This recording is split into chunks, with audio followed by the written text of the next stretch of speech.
In this video, we're going to be installing Asterisk onto the Raspberry Pi, but this time we're going to be using the source code from the asterisk.org website. We're going to choose exactly the file that we want to install. Then we're going to make sure we've got all our dependencies, and we're going to install Asterisk onto our Raspberry Pi. So if you're interested in this, stick around. Hey there guys, thanks for joining me once again. My name is Conrad de Vet, and this is Innovate Asterisk. That's right, as you heard, we're installing Asterisk again onto our Raspberry Pi, but this time with the source code. So we're going to go to asterisk.org, we're going to download the specific file that we want and all of its dependencies. This is in response to Doc Sledge, so thanks for that question, and this is how you install Asterisk onto a Raspberry Pi. So in order to install Raspbian onto our SD card first, we need to go to the raspberrypi.org website. We then click on Downloads. Now things have changed a little bit here. Right now there is an imager. These are provided images, so we don't need Etcher anymore. So I've chosen Mac OS, you can choose Windows or Ubuntu, but this is the imager application that we get. Now we click Choose. Over here, we can choose our Raspbian operating system. We're not going to use desktop, we're going to use other, because in other, we get light. And light is the one without the graphic interface. It just got the command line. So then I'm going to choose my SD card, make sure my SD card is inserted in the computer. Once I've inserted it into the computer, it appears here. I choose it. It's now available for me to write.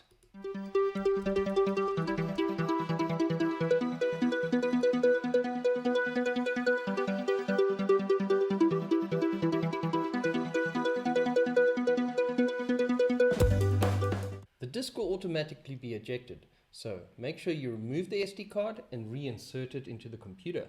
Once it's inserted again, we're going to go to our terminal and type sudo nano, capital VOL, volumes. It'll appear as boot, there it is, and we type SSH and press enter. We'll type the password. Once we're in here, we're just really going to write the file. So Control O, press enter to write the file, Control X to exit the nano application. I can go CD, volumes, boot, and go ls-l, and you will see SSH listed there. That's what we're looking for.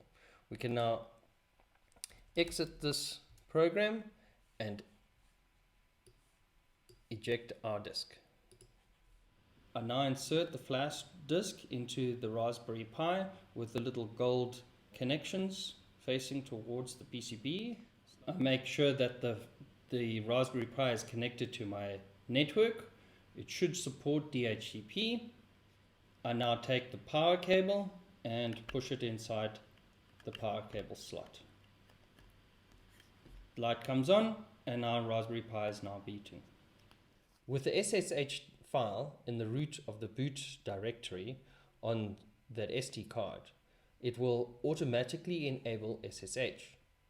The computer is automatically reachable by the Raspberry Pi.local address.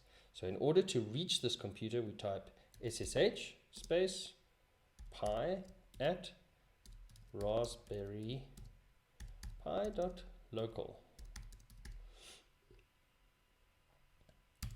You'll notice that if you've been here before, you get a warning such as this. So I'm just going to clear that up.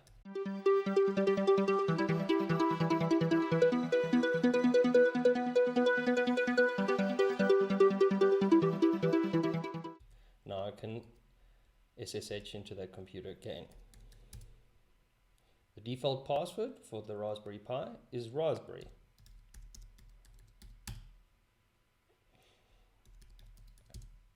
So now we have installed the Raspbian OS and we flashed it to the SD card. We insert the SD card, boot up with the computer and access via SSH. Now we need to install Asterisk. In order to do that, we need to go to the asterisk.org website and we need to wget the file but which file? So let's go and have a look.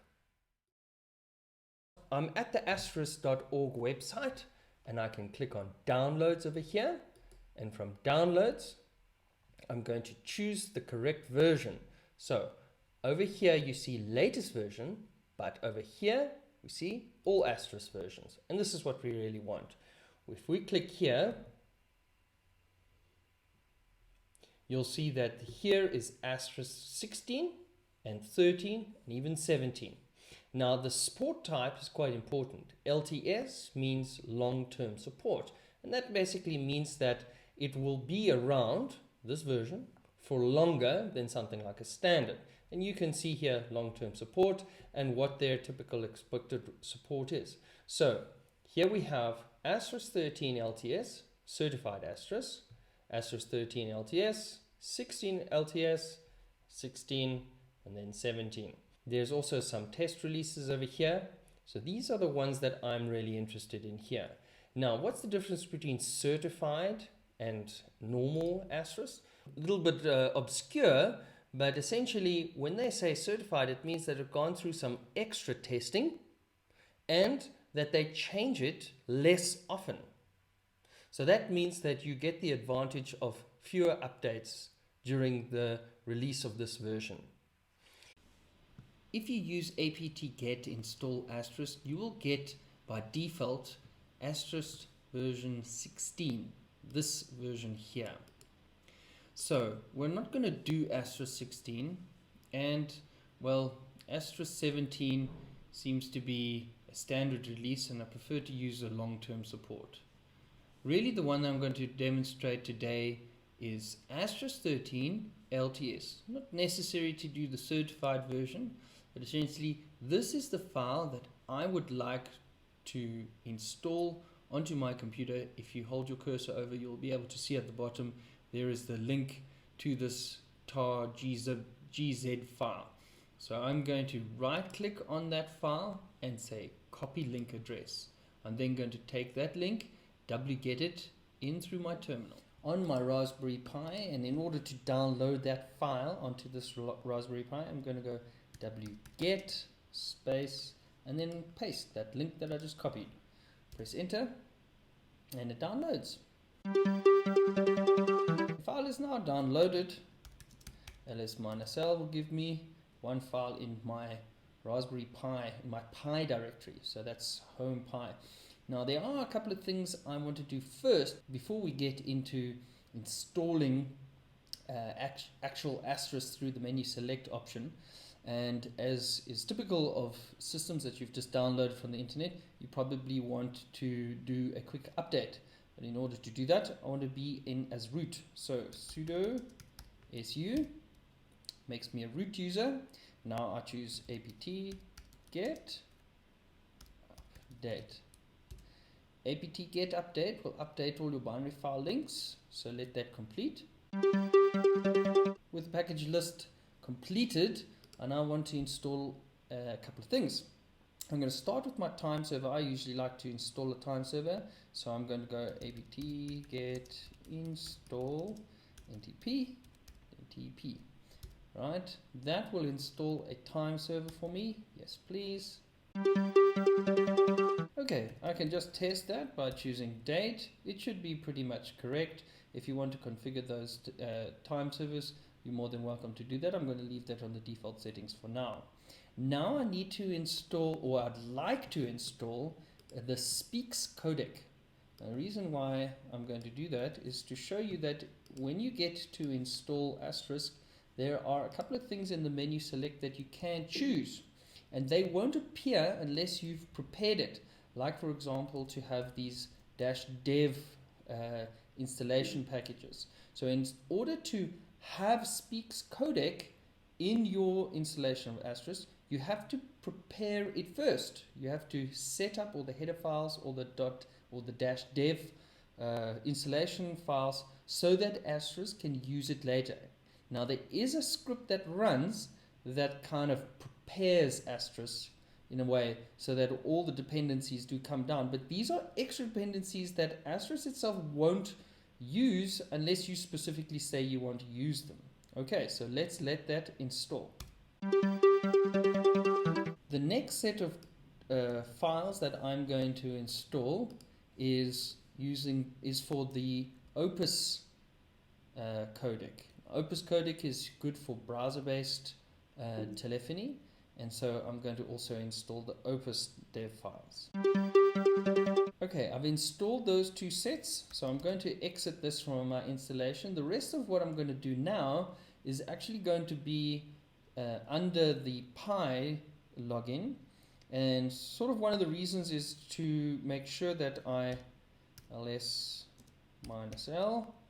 I am working in this directory. So first of all, what I want to do is unpack this file into the folder. So I'm going to paste that and tab, really, that auto completes it for me. So I want to untar this file, -x vf.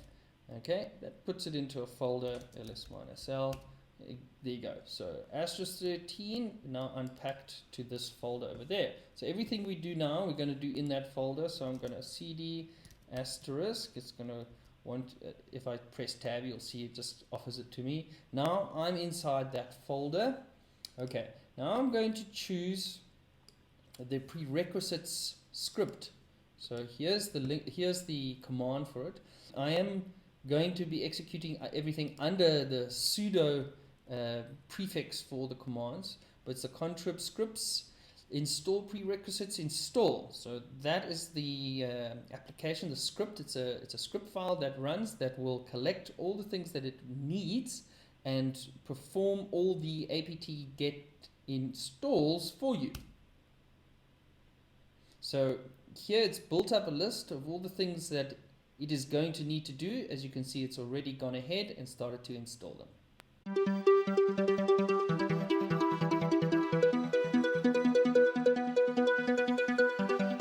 At this point, it's going to ask you to tell it what your extension of your international telephony prefix number is. So for example, 44 being the UK, 1 being the USA, and all that kind of stuff. These are the kind of things that you can put in at this point. Just press OK to that.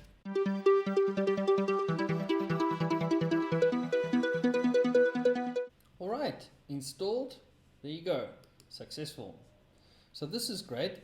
Now the next thing you need to do is you need to configure Asterisk with this configure script. Now there's two parameters we want to pass it, and that is the actual modules directory. So that folder there is telling it to install the modules into that user lib64 location, and with PJ project bundled is the next one.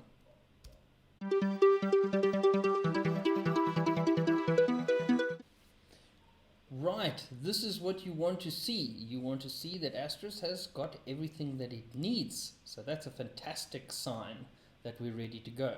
Now we're actually ready to start issuing make, but before we do that, we pass it a parameter called menu select.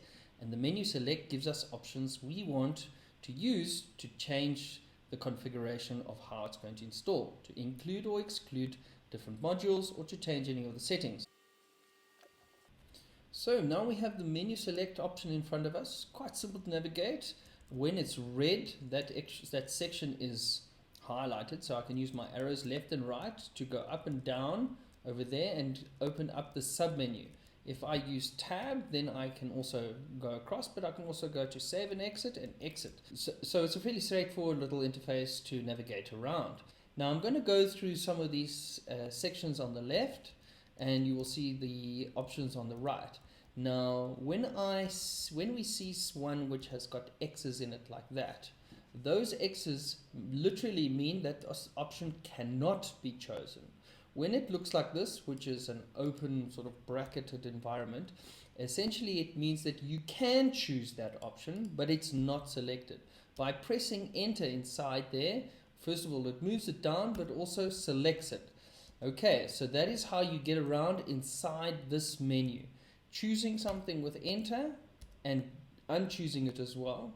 Okay, so let's go and look at what we can choose inside the menu select options.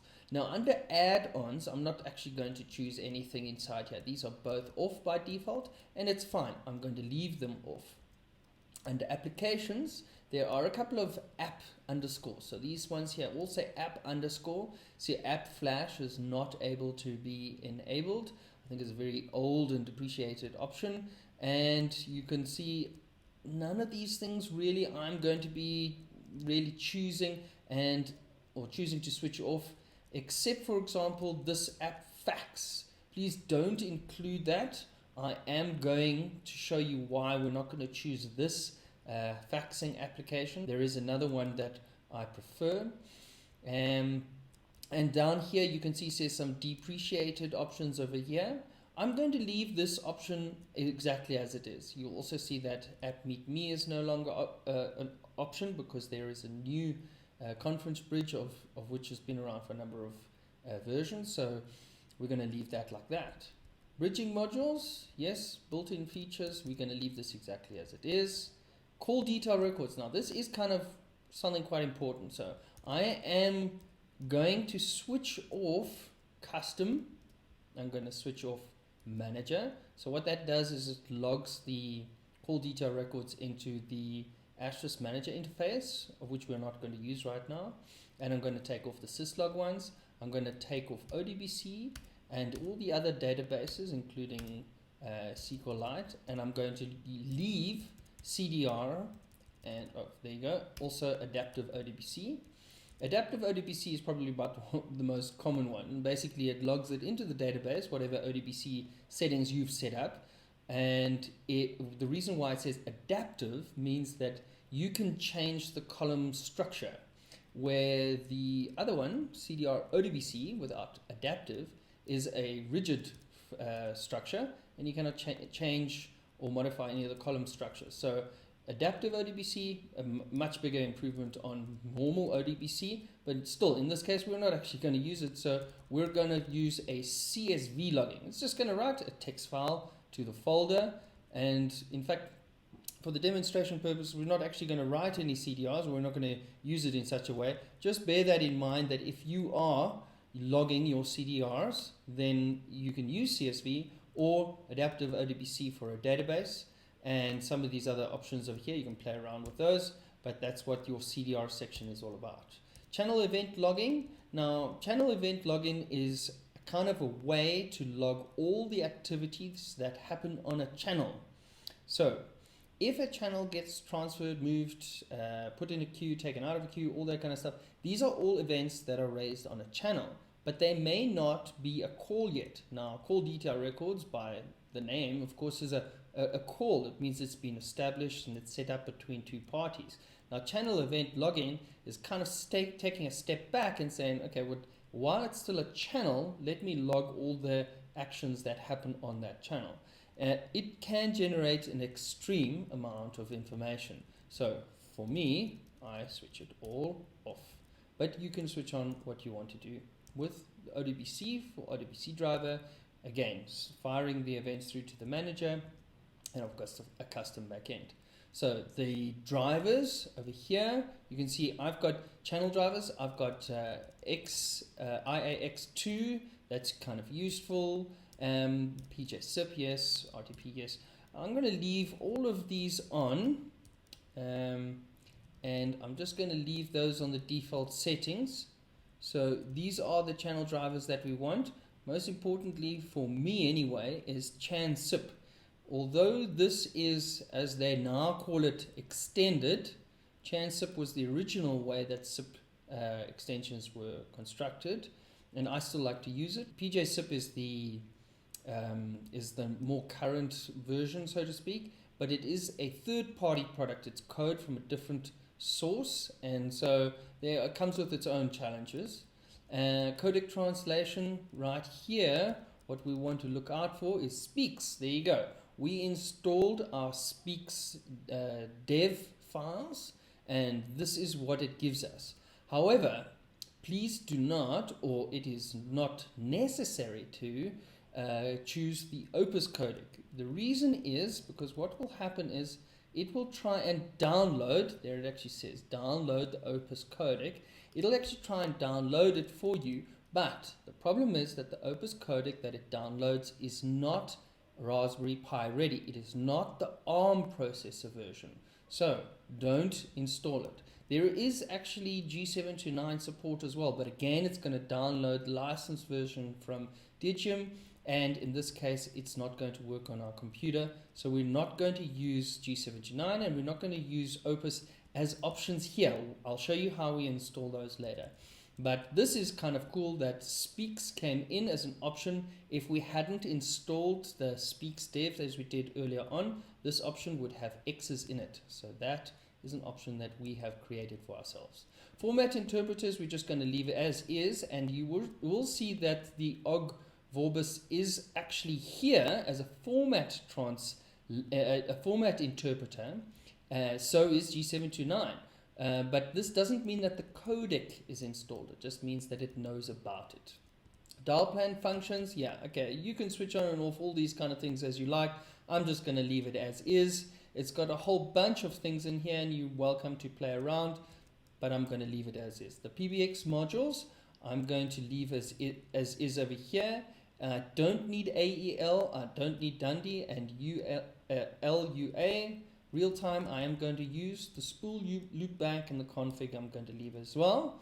Resource modules. So now again, we get a number of resource modules here which you can go through individually. Do you want a calendar and all that? It continues with a calendar. Here we can see here's res fax. It's generic faxing option. And the one thing I want to show you with regards to faxing is further down. Where is the fax? Okay, so this span DSP is actually the best faxing option you want. So the fact that this is on and selected here is very good. This is what I want to use as fax, and I'm not going to use that other option which we left alone the last time. So this is the one that you want to make sure is on. All right, and the rest you can go through on your own time, switching on and off things. You can also switch on a lot of these modules in the configuration when Asterisk starts up for the first time. So when Asterisk boots, you can actually switch on and off these options. So if you just leave these to compile, that's fine. You can also switch them off afterwards. The test modules are not enabled by default. The compiler flags are not that important. Some people say you can use don't optimize as a way to keep the Asterisk code a bit more usable if it crashes and you want to debug your crash. I would say that it probably slows it down a little too much on a Raspberry Pi. The one thing I do like to put on is better backtraces. So better backtraces just give you a bit more information in the crash debug file, and so I like to leave that on. It won't be everything, and things like text entries and things like that will not be there, but I prefer not to use don't optimize. Voicemail options. So this is kind of useful. Essentially, if you want to store your voicemail messages in an ODBC file or an IMAP storage facility, you can as well. So by choosing this, it's slightly different. Can you see what happened? When I chose that, the other two unselected. So this is like a radio button, but essentially file storage, ODBC storage, or IMAP. And I'm going to choose file storage for now. All it means is that the voicemail messages are stored on the disk of the computer. So some of the utilities, we don't need any of these, and the reason is because we're not upgrading. So these would be useful if you're converting, say for example, from an old system called ASTDB to SQLite 3. We're not doing that, so we don't need any of these. The AGI samples are not useful. Well, you can if you want to, but I'm not going to install them. And the sound packages by default are also incorrect. So by default it puts GSM compression on the files, the core sound files, and we want them, well, as a wave. That'll be fine. And here you can also see there are accents, for example, Australian accent, British accent, etc. New Zealand, even though they're English. And then further down you also get Spanish. There you go, Spanish and such. So you can choose which one you want, but don't install all of them. Just pick one. They're quite a lot, and there is no point installing all of these different options. ULAW, ALAW, GSM. They're really not very useful. So it has to transcode everything into sine linear anyway, and probably one of the easiest paths from any compression to sine linear is WAV. So from a CPU perspective, the WAV file is probably about the easiest. Don't use any of the highly compressed options anyway. So that's the sound packages. On the music on hold side, yep, choose a music on hold. Well, it will be on by default. So there you go, as you can see. And the extra sound packages, again, I really wouldn't install them. There's masses of them, and you'll just spend days going through it. But if you did want to choose the WAV one, or EN WAV, and of course whatever accent or language you want to choose, but essentially I just leave them off for the moment. Okay, so that is what we have: add-ons, application, bridging modules, all these things on the side. We've set up our menu select the way we want it. I'm going to tab over to save and exit. Click that. The menu select option is now complete. So we can now make Asterisk. In order to do that, we simply choose sudo, again, make, without any parameters this time.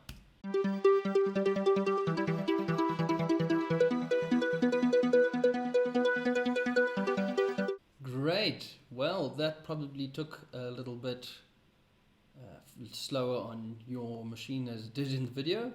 But the next step to do is to actually install these files that you have now made. So what we do to do that is we choose sudo make install, and this will put all the files in their respective places.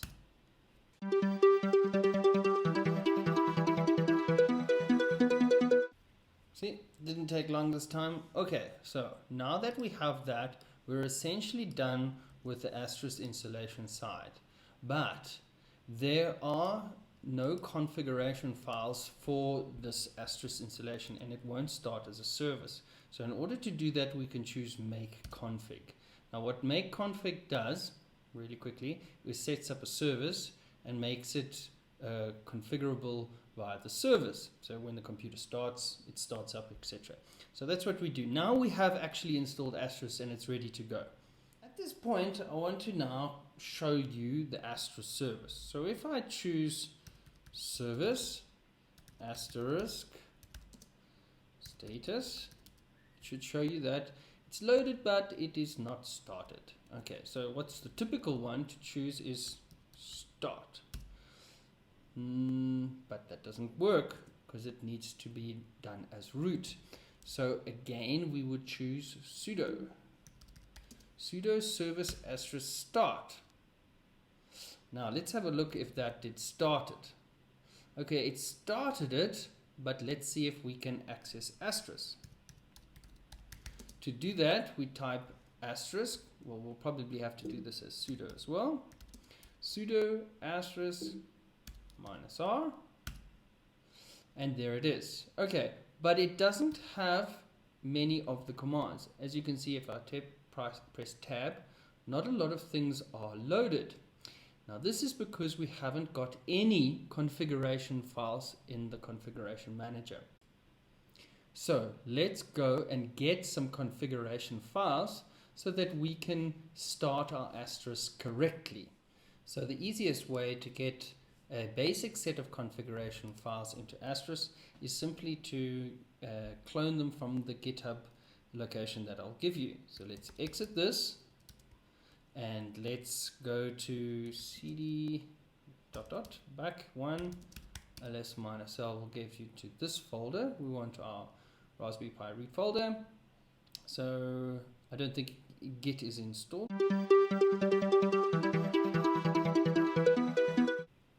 Git is now installed, so I can choose git clone, and here is the address that we will need: github.com innovate asterisk install asterisk from source.git. So it's cloning it, won't take very long, it's not very big. ls-l will give me my install asterisk from source folder. So I can go in if I want, cd install asterisk from source ls-l, and just show you there.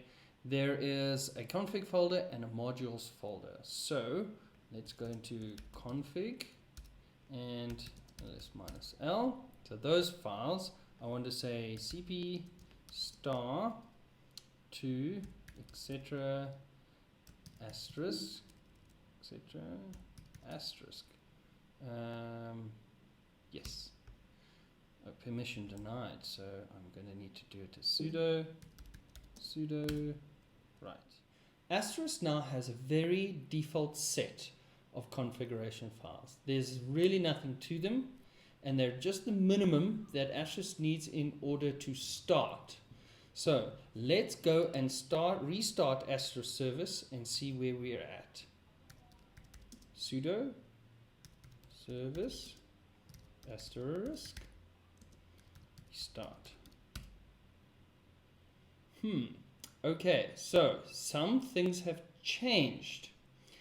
Right, so let's have a look and see what we can see from the status. So now Asterisk doesn't want to load. Now it loaded before, but now it doesn't want to load.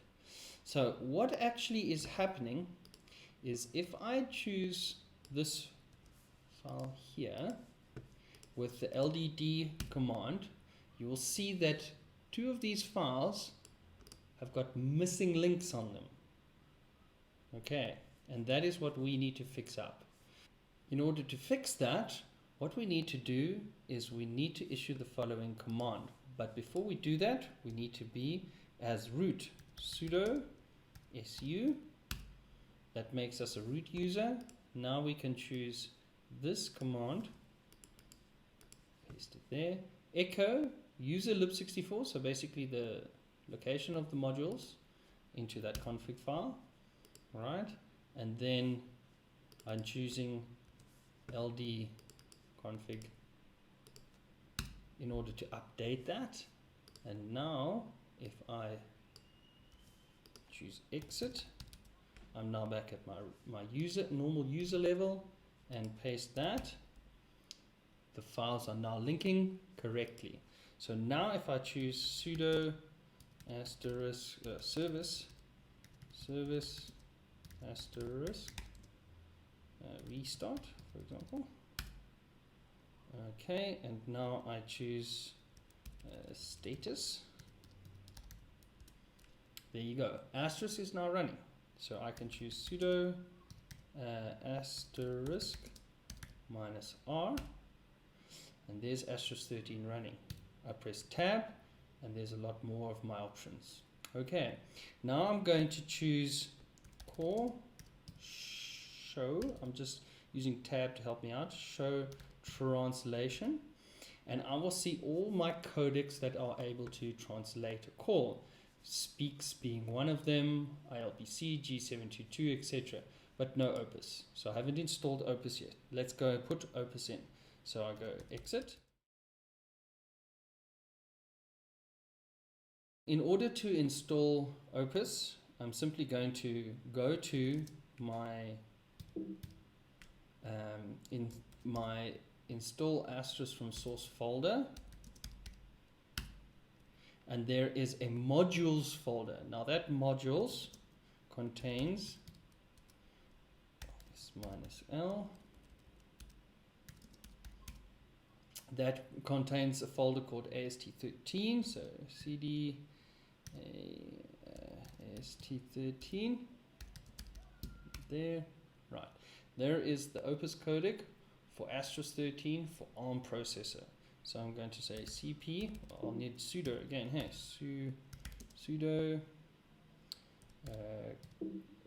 copy cp codec, there you go, that one, to usr lib64, and then it's going to help me out here, asterisk, and I'm going to put it in that folder. So now if I go cd user lib64. Remember that 64 is the one that we specified for ourselves. Asterisk, and then go ls-l. There is, we put it in the wrong place. Modules. So codec opus to modules. Permission denies. Let's do that again with sudo. Right. Now go ls-l. It's not there. Cd modules. ls-l. There it all is. Now I want to scroll up and double check my codec that it's there. So where's codec? Codec opus on. That's great. Now I'm going to go sudo service asterisk restart, and I'm going to say sudo asterisk -r, and then I'm going to show translations, and there is my Opus codec installed. So Opus codec is working and able to transcode media. So there you go, Asterisk is now installed and running, and you can modify your dial plan or your zip.config file just like we did in the other videos. So go and have a look at those other videos and start editing your files. So there it is. Thank you for watching, guys. I hope you enjoyed the video and I hope you got a little bit further. As always, guys, thanks for watching, and subscribe to the channel. If you like the channel, give it a thumbs up or down. If you didn't like it or you liked it, whatever it is, I'd love to hear your feedback. So thank you very much and goodbye.